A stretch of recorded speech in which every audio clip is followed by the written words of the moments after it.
suppose this was right around the time of 9/11. I remember all the stories my father used to tell me when they were in a restaurant together when I was born. He was a center figure for me when I was a child who lived in India when my parents first came to the U.S. At times I thought he was my dad.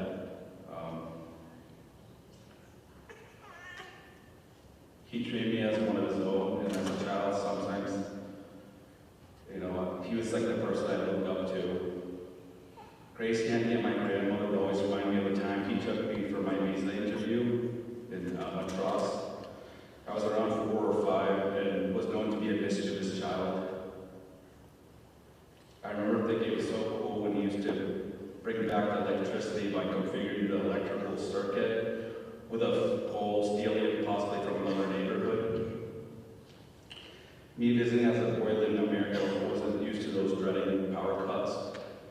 I also remember all the travels through Wynot with Papa Chuck, and I can still remember him shouting "Adipoli" whenever he sees a nice scenery, playing Tetris, which we refer to as the brick game, and playing badminton during our family vacations.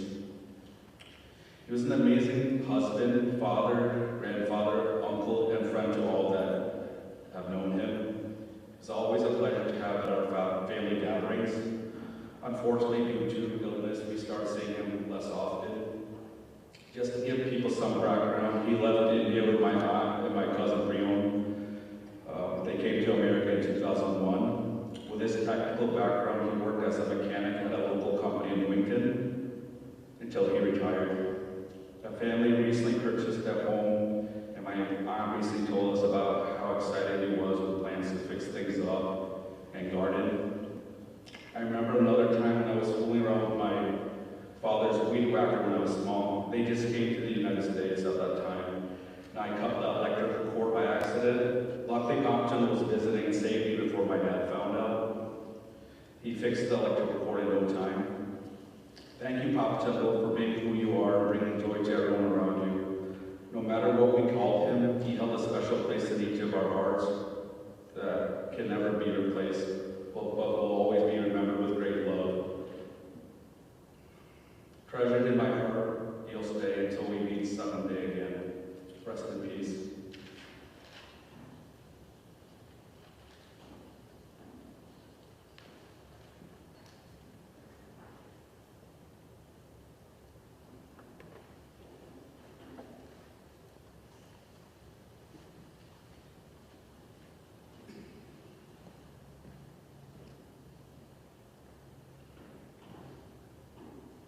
Hello everyone, my name is Priyan. I'm Jacob's youngest son. Today I'm so incredibly grateful that I can stand here and tell you that I've had all this and much more with my dad, Jacob, before I get up today.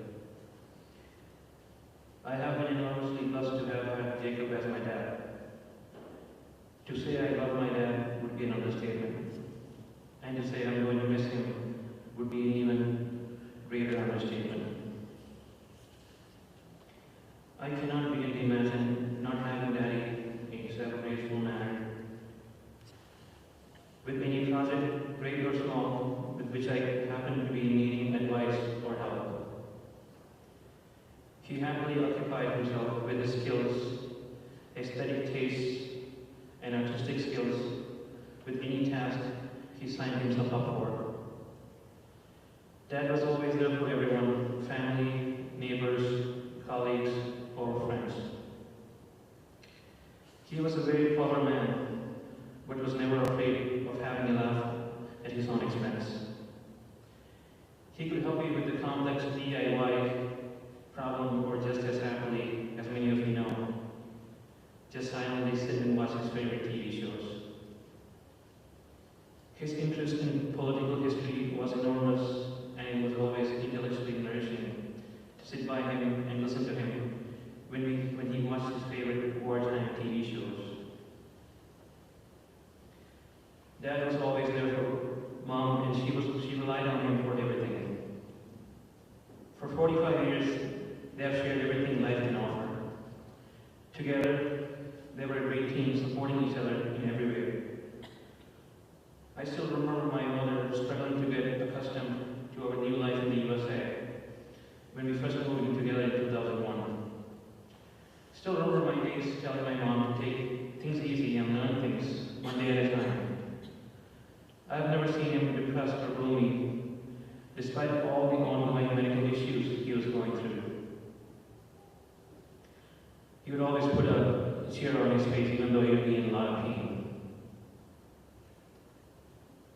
hardworking, honest, compassionate towards everyone, and deserved the success and rich life that he enjoyed.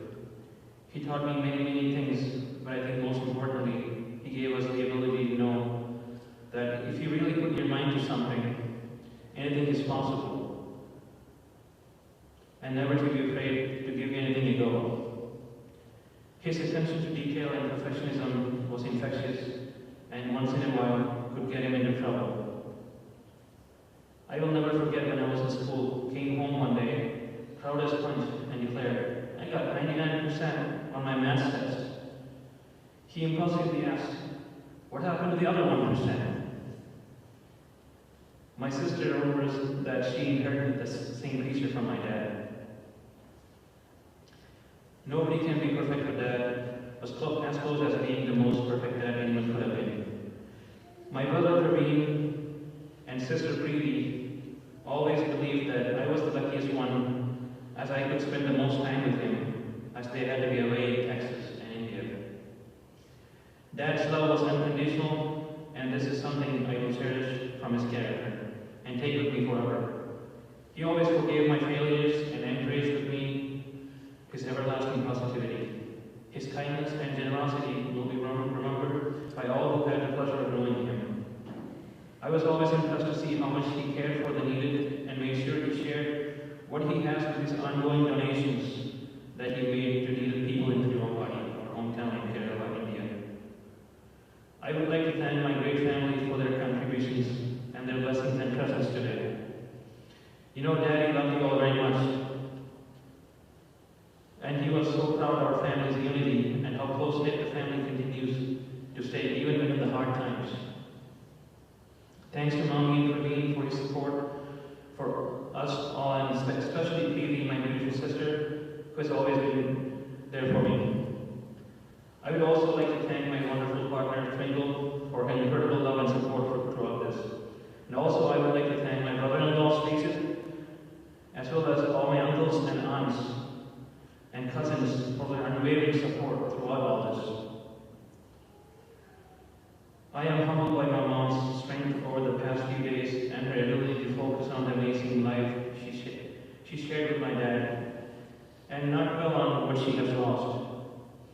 I hope that through this I can find the strength from her example and be there for her whenever she